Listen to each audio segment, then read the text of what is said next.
You're avoiding something right now. Maybe it's that difficult conversation you keep postponing, that project where you've mastered the art of "I'll start tomorrow," that commitment you made to yourself, the one you renegotiate every single day. We all do this. We keep backup plans, emotional exits, one foot always edging toward the door. And we tell ourselves this is wisdom, being flexible, keeping our options open.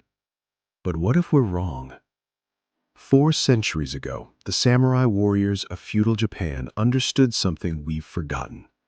The moment you leave yourself an escape route, something inside you begins to weaken.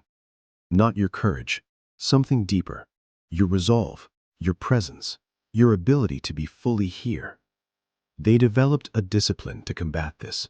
Not through motivation, that fades. Not through willpower, that depletes. Through something more radical, the deliberate elimination of retreat. When a samurai committed to a duel, to an oath, to a path, retreat was no longer an option. And when a modern man discovered this principle, not by choice but by circumstance, everything changed. This is that story, and why it matters to you. Chapter 1: The Warrior's Truth. In the teachings of Bushido, the way of the warrior, commitment was treated as sacred. These principles were formalized mainly during Japan's Edo period, but they emerged from centuries of battlefield experience. Warriors who survived didn't just rely on skill, they relied on total mental commitment. A samurai preparing for a duel didn't carry a backup plan for who he'd become if he failed. His identity was bound to the path he chose. Once committed, walking away wasn't just difficult, it was a violation of who he claimed to be. This wasn't recklessness, it was clarity born from necessity. Musashi's wisdom. Miyamoto Musashi, Japan's most famous swordsman, lived by this principle. He fought over 60 duels and never lost, not because he was the strongest, because his mind was undivided. In his final work, the Dokudo, 21 precepts written just days before his death in 1645, he distilled a lifetime of wisdom. Among his warnings, never rely on comfort, never depend on favorable conditions, never seek pleasure as an escape from difficulty. To Musashi, escape weakened the spirit in a specific way: the divided mind. Here's what he understood. When you believe you can retreat, your mind divides. Part of you is committed to the task, part of you is already planning the exit. Part of you is here, part of you is imagining the alternative. And divided minds hesitate. In a duel, hesitation meant death. In life, it means something worse: permanent incompleteness. Always half in, half out, never fully anywhere. Modern escape. In modern life, escape is everywhere. It takes the form of backup plans, emotional exits, distractions, those quiet compromises we make with ourselves that seem so reasonable in the moment. I'll try this, but if it doesn't work out, I'll commit as long as it feels right. I'll stay unless something better comes along. None of these seem dangerous at first. They feel sensible, practical, safe. But each one leaves a door open, and your mind always notices the door. Chapter 2: Meet Kenji.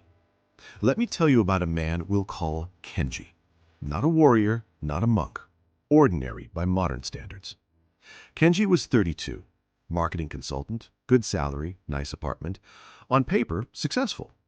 But every morning his first thought was the same. What if I just quit and do something else? Every project came with the same internal whisper. Is this really what I want? Every commitment felt temporary, provisional, subject to revision based on how he felt next week.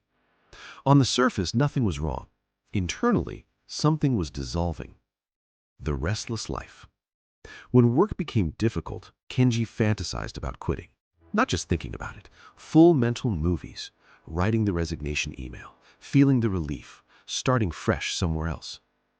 When discipline became uncomfortable, he softened it. I'll start the real routine on Monday. Monday became next month.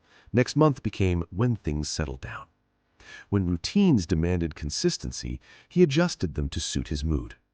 Flexibility is healthy, he told himself. I'm adapting. I'm being kind to myself. But he wasn't being kind. He was being divided. The real problem. Kenji didn't lack intelligence. He didn't lack ambition. What he lacked was constraint. His life contained too many exits, and because of that, nothing required his full presence.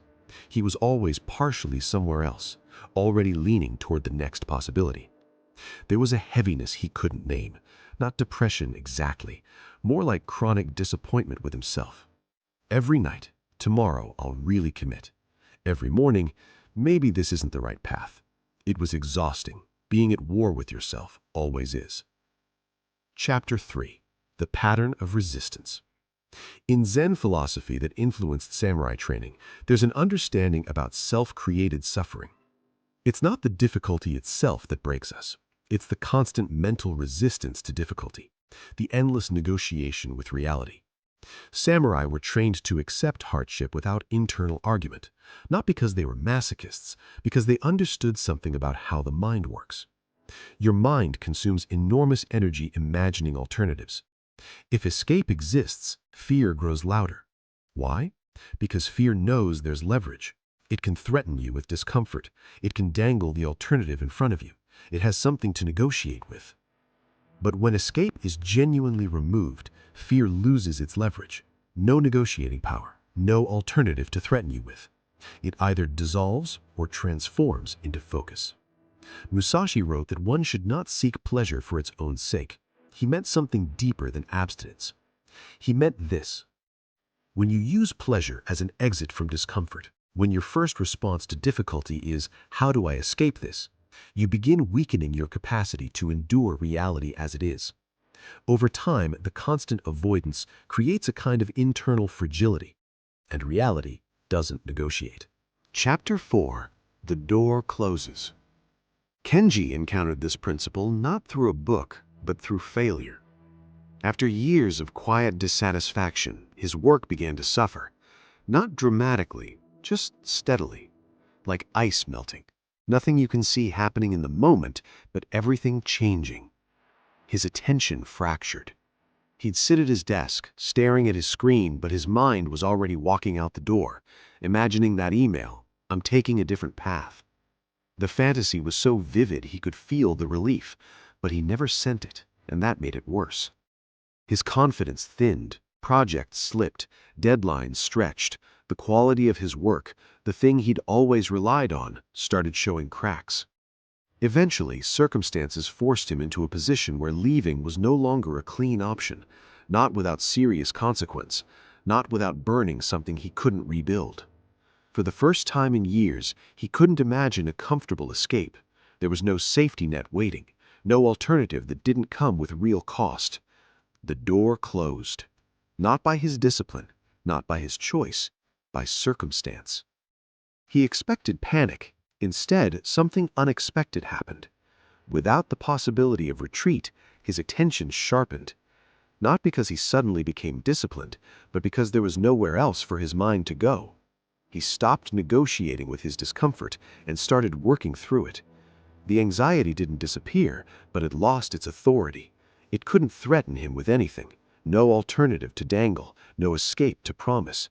There was nothing it could persuade him to do. And then, silence.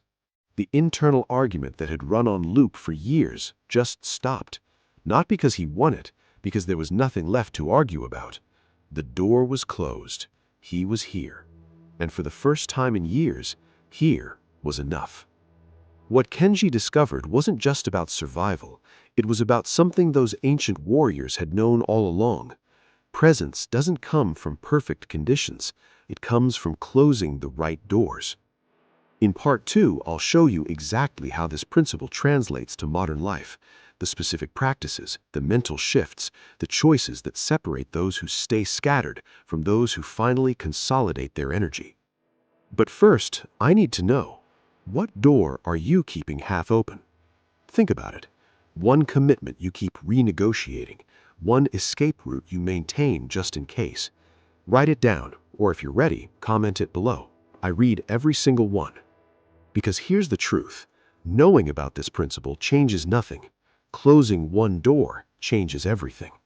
Part 2 drops next week. Subscribe so you don't miss it. Until then, choose your door.